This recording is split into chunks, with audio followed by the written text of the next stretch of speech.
It was 2 years ago. I was called in to do the night shift, 10 p.m. to 4 a.m. at 7-Eleven, since somebody called out. The store was located on a busy road in a rather quiet and rural area. During the night shift, you could expect anywhere from 10 to 20 people come in to buy a beer or something else. This one particular night, there was this one guy, mid-20s, that came in. He started making weird noises, like loud yelling noises. I assumed he had some kind of mental disability.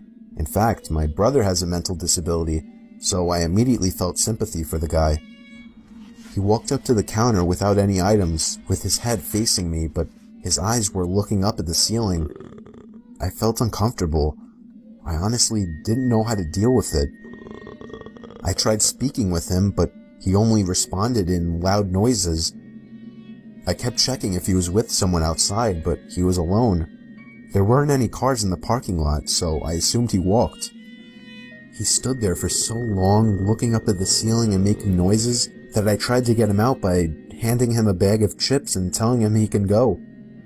I tried finding some kind of number to call for someone to help him. Then, out of nowhere, he finally turned around and walked out of the store. I felt so horrible for the man, but at the same time, I felt a bit creeped out. About an hour later, the phone on the counter rang. I picked up to hear the familiar yelling sounds of the man from earlier. It caught me off guard. I didn't know what to think, other than this has to be some kind of prank.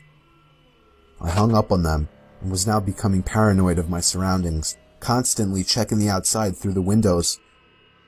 Come 4 o'clock, the person working after me came in, finally allowing for me to go home. It wasn't my problem anymore.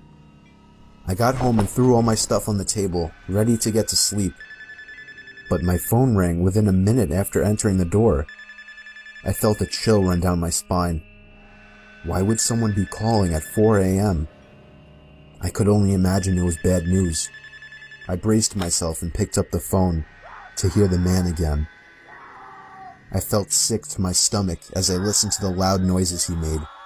I struggled to slam the phone to the receiver. All night I felt like I was being watched, even with all the blinds shut. And I could swear I heard strange noises coming from all over my house. I refused to get any sleep until the sun came up. Weeks passed and I had forgotten about the incident, until one day, when going into the basement for the first time in a while, I found that papers had been scattered all over the floor, and when I went into the basement closet, I found writing on the